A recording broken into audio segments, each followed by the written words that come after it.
બનાવો જે છે તે પણ બનવાના અને આજે સવારથી અલગ અલગ જગ્યાએ નગરપાલિકા હોય કે પછી મહાનગરપાલિકા મતદાન મથકોમાં ઈવીએમ ખોટકાવાના જે બનાવો છે તે સતત બન્યા છે અને હજુ પણ બની રહ્યા છે। તેવામાં અલગ અલગ જગ્યાની જો વાત કરીએ તો ઝાલોદ નગરપાલિકામાં, ચકલાસીમાં, કુતિયાણામાં, રાધનપુર, ખેડા, ધરમપુર આ તમામ જગ્યાઓ એવી છે કે જ્યાં કોઈક ને કોઈક કારણસર ઈવીએમ ખોટકાયું છે, મતદાન ભંગ જોવા મળ્યું, એટલે કે કેટલાક સમય માટે મતદાન જે છે તે રોકી દેવામાં આવ્યું હતું। કયું કારણ હતું તેની તપાસ કરવામાં આવી, અન્ય જે ઈવીએમ છે તે મૂકવામાં આવ્યું, ત્યારબાદ ફરી એકવાર જે મતદાન જે છે તે શરૂ કરવામાં આવ્યું। પરંતુ આ બધી અલગ અલગ જગ્યાઓ છે કે જ્યાં મતદાન મથકો પર મતદાન ભંગ જોવા મળ્યું, કેટલાક સમય માટે મતદાન જે છે તે રોકાયેલું જોવા મળ્યું હતું, જેના કારણે જે મતદાન કરવા માટે આવ્યા હતા તે લોકોમાં પણ, મતદારોમાં પણ ભારે રોષ જોવા મળ્યો હતો। કેટલીક જગ્યાએ હોબાળાના દ્રશ્યો પણ આ મામલાને લઈને જોવા મળ્યા કે જ્યાં કેટલાક સમય સુધી, એટલે કે વધુ સમય સુધી ઈવીએમ ખોટકાયું હતું ને ત્યાં ફરી એકવાર મતદાન શરૂ ન થતા ત્યાં લોકોએ હોબાળો મચાવ્યો હતો। આખરે કઈ કઈ જગ્યાએ ઈવીએમ ખોટકાવાના પ્રકારના બનાવો બન્યા અને પરિસ્થિતિ કેવી સર્જાઈ, મનીષ પુરોહિત જોડાયા છે આ અંગે વધુ વાતચીત કરવા માટે। મનીષ, અંકિત, લગભગ 10 થી વધારે જગ્યાઓ એવી હતી કે જે આજના દિવસમાં ઈવીએમ ખોટકાયાની ઘટના સામે આવી। ખેડા, ચકલાસી, કુતિયાણા, રાધનપુર, ખેડા અને એની સાથે સાથે ઝાલોદ નગરપાલિકામાં પણ ઈવીએમ ખોટકાયાની ઘટનાઓ સામે આવી, પરંતુ એ થોડા ક્ષણ પૂરતો જે અવ્યવસ્થા સર્જાઈ હતી ત્યારબાદ ઈવીએમને રિપેર કરવામાં આવ્યા અને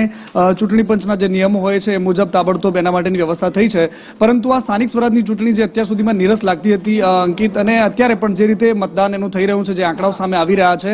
ઉત્સાહ એ વાતનો છે કે 2027 પહેલાનું આ ટ્રેલર છે, ગામડાઓથી લઈને નગરપાલિકાઓના લોકોનો મૂડ કઈ તરફ છે, કઈ પાર્ટીની તરફ છે, એ બધું જ ચકાસણીનો આ વિષય છે। પરંતુ બધાની વચ્ચે જે પ્રકારે છેલ્લી ઘડીએ તમામ પ્રકારના કાવા દાવાઓ સાથે છેલ્લી ઘડીનો જે પ્રચાર થયો,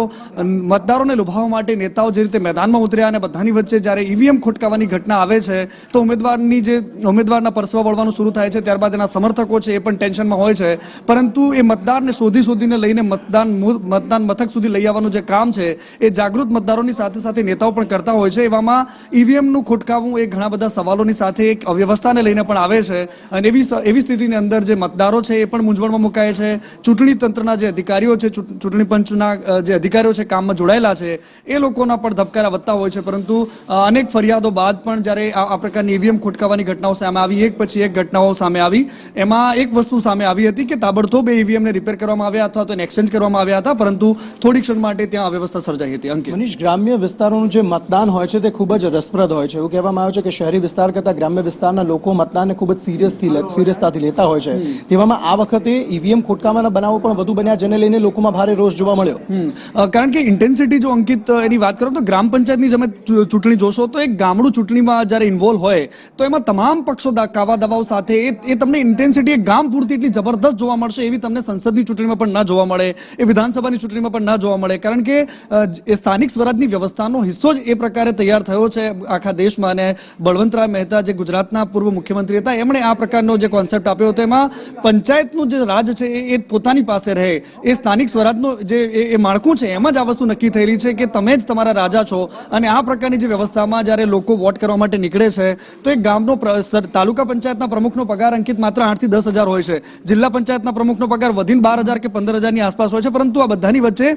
એ સુવિધા અથવા તો એ સુખાકારી લોકો સુધી પહોંચાડવાની વાત, અથવા તો પોતાના લોકોનું કામ કરવાની જીજીવિષા, અને એક નાના નેતાથી મોટા બનવાની એક કાલાવેલી એક સામાન્ય માણસમાં, એક નેતામાં જ્યારે જાગૃત થાય છે એ સ્થાનિક સ્વરાજથી થાય છે। અને આપણે જોયું છે કે ઘણા બધા મોટા નેતાઓ પણ જ્યારે આજે વોટિંગ કરવા માટે ગયા તો એમણે અપીલ કરી હતી, કારણ કે આ ટેસ્ટ થઈ રહ્યો છે। ગ્રામ પંચાયતની ચૂંટણીમાં કોઈ પણ પોલિટિકલ પાર્ટીઓ નથી હોતી, પરંતુ જ્યારે તાલુકા પંચાયત કે જિલ્લા પંચાયતની ચૂંટણીઓમાં જ્યારે વોટિંગ થાય છે તો એમાં રાજકીય પાર્ટીઓના પરસેવો મપાય છે કે ખરેખર કોના તરફ લોકોનો મૂડ છે, કોના તરફ ઝુકાવ છે। અને બીજી મારે એક વાત વધારાની અંકિત એ કરવી છે કે છેલ્લા 2 વર્ષની અંદર જે રાજનીતિક ગુજરાતના સમીકરણો બદલાયા, 2024ની લોકસભાની ચૂંટણીમાં કોંગ્રેસે આ વખતે ગાબડું પાડીને પ્રધાનમંત્રી મોદી અને અમિત શાહના ગુજરાતમાં જે રીતે હેટ્રિક બનતા રોકી, એના પછીનો જે લોકજુવાળ રહ્યો, એના પછી જે પેટા ચૂંટણીઓમાં કોંગ્રેસના જે ધારાસભ્યો, ભારતીય આમ આદમી પાર્ટી કોંગ્રેસમાંથી જે તૂટીને ધારાસભ્યો ભારતીય જનતા પાર્ટીમાં જોડાયા અને ટિકિટ આપી, એ જીત્યા, અને ભાજપનું 162-63નું જે અત્યારે સંખ્યાબળ બન્યું છે, આ બધાની વચ્ચે 2027 પહેલાનું આ ટ્રેલર છે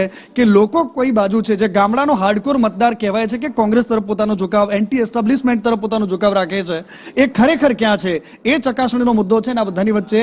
18 તારીખ હવે માત્ર એક દિવસની રાહ જોવાઈ રહી છે। 18 તારીખે ખબર પડી જશે કે કોનામાં કેટલું તેલ છે। અંકિત, આભાર સમગ્ર માહિતી આપવા માટે। તો 18 તારીખે ચિત્ર સ્પષ્ટ થઈ જશે અને ખબર પડી જશે કે કોણે કેટલી બેઠકો જીતી છે, પરંતુ એ તમામની વચ્ચે ઈવીએમ